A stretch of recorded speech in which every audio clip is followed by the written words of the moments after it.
Prenez un musée ultra sécurisé. Alarme, dernier cri, caméra infrarouge, vigile 24 heures sur 24, porte blindée, capteur au sol. Un pentester y entre avec autorisation pour tester toutes les défenses. Il cherche les failles, il en trouve quelques-unes. Vous les corrigez, le rapport final dit périmètre sécurisé. Mais dans la salle des toiles de maître, une fenêtre laisse entrer l'humidité depuis 6 mois. Les œuvres se dégradent silencieusement. Pas par intrusion extérieure, par ce qui se passe à l'intérieur. Le pentest cherche les portes, l'audit rame forensique vérifie ce qui se passe à l'intérieur, après que tout le monde est passé. Ce sont deux questions différentes, et les deux méritent une réponse. Commençons par honorer ce que le pentest fait excellemment.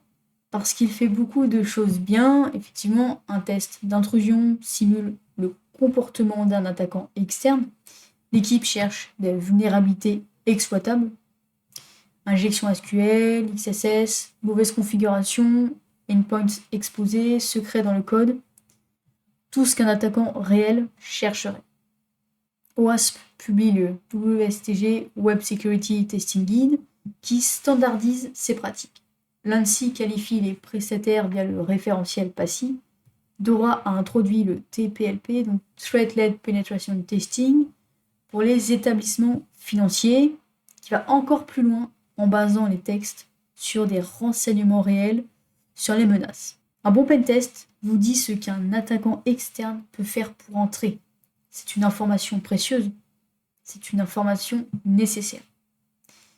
Et c'est une information partielle. Parce que le pentest part de l'extérieur pour aller vers l'intérieur. Il ne demande jamais à votre LLM de traiter des données sensibles, de déclarer une purge, puis de scanner la mémoire physique pour vérifier que la purge a bien eu lieu. Ce n'est pas dans son scope, ce n'est simplement pas son métier de base. Voici la situation que j'ai rencontrée effectivement sur plusieurs systèmes. Donc un pentest réalisé par un prestataire PASI qualifié, rapport final, aucune vulnérabilité critique. Donc recommandations mineures appliquées, équipe satisfaite, conformité documentée, audit RAM forensique Scanalysis réalisé la semaine suivante. Et là, amnésie échouée. Résidus détectés dans le HIP applicatif 47 minutes environ après la purge déclarée. Les deux rapports sont vrais, simultanément, sans contradiction. Et donc le pentest a cherché les portes et n'en a pas trouvé. L'audit RAM a cherché ce qui restait à l'intérieur après le traitement et en a trouvé.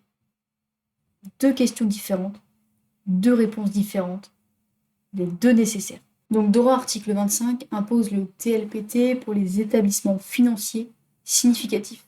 Le TLPT va plus loin que le pentest classique. Il simule des attaques basées sur de l'intelligence, sur les menaces réelles.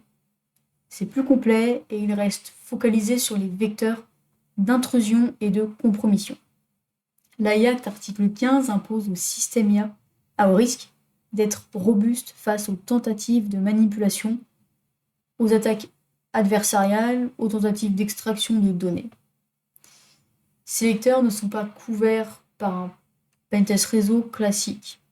Et si DORA, ni l'IACT, article 15, ni aucun référentiel de pentest ne couvre explicitement la persistance des données en mémoire vive après la purge déclarée d'un LLM, c'est le chaînon entre l'attaque a eu lieu et les données ont disparu physiquement.